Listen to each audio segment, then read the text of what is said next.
এখানে শুধুমাত্র বিএনপি নেতাকর্মীদের মধ্যে নয়, সারা চট্টগ্রামবাসীর মধ্যে একটা উচ্ছ্বাস আছে যে আমাদের মাঠের কাজ শুরু হয়েছে প্রায় 5 দিন আগে থেকে, এবং আজকে প্রায় মাঠের কাজ, স্টেজের কাজ প্রায় শেষের দিকে।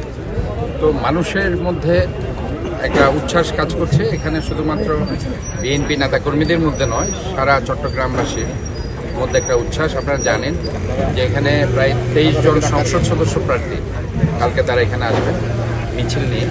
আমরা মনে করছি একটা মিছিলের নগরীতে পরিণত হবে এবং কালকে এই সমাবেশটা একটি ঐতিহাসিক সমাবেশে রূপান্তরিত হবে।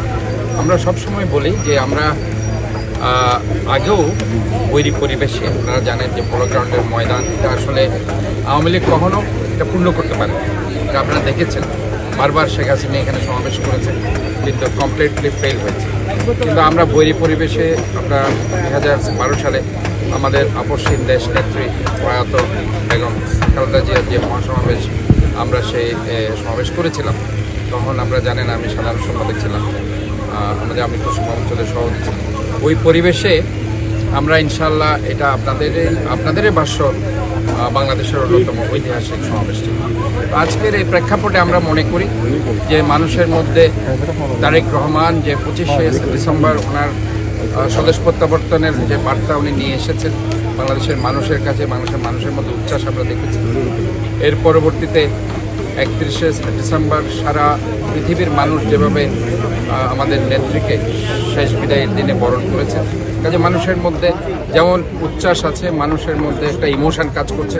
কাজে এই উচ্ছ্বাস ইমোশনের মিশ্রণে আমরা মনে করি ইনশাআল্লাহ আগামীকালের এই সমাবেশটি মহাসমাবেশে রূপান্তরিত হবে। টানা তৃতীয়বার অর্জন করেছে দেশের সেরা সুপার ব্র্যান্ড স্বীকৃতি বসুন্ধরা টিস্যু। কত জমায়েত, কোনো আপনারা টার্গেট ফিক্স করে? আমরা আসলে এই ধরনের কিছু বলছি না, আমরা আগেও বলিনি কখনো, আমরা কখনো আগাম বলি না যে এত হবে অত হবে, কিন্তু আলটিমেটলি গিয়ে সেটা আমরা মনে করি যে সেটা আপনারাই তখনই সমাবেশের পরে আপনারাই বলবেন যে এত হয়েছে। তো এটা আমরা চাই। আমরা আসলে অগ্রিম কোনো কথা বলি না, অগ্রিম কথা বলতে আমরা পছন্দ করি না। আমরা ইনশাল্লাহ আমরা কাজের মাধ্যমে সেটা প্রমাণ করি।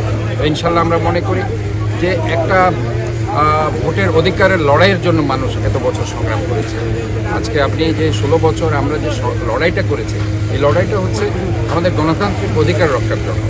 মানুষের মৌলিক অধিকার, যে অন্ন বস্ত্র বাসস্থান শিক্ষা স্বাস্থ্য, পাশাপাশি আমাদের আইনের শাসন, মানবাধিকার, কথা বলার স্বাধীনতা, সর্বোপরি আমার ভোট আমি দেবো যাকে খুশি থাকে। এই ভোটের অধিকার রক্ষার জন্য আজকে তারেক রহমান কিন্তু চট্টগ্রামের মাটিতে আসছে। উনি মানুষকে শুধু এই আবেদনই করবেন যে যাকে খুশি আপনারা তাকে ভোট দেবেন, কিন্তু গণতন্ত্রকে সমুন্নত করেন। এবং দানের শীষ যেহেতু গণতন্ত্রের প্রতীক, সেটা হচ্ছে স্বাধীনতার প্রতীক, সার্বভৌমত্বের প্রতীক, তাই তারেক রহমান খানের শীষের এই প্রতীক নিয়ে উনি প্রত্যেকটা জায়গায় এবং চট্টগ্রাম উনি আগামীকাল আসছেন। আমরা মনে করি যে এটা নিয়ে আসলে শুধু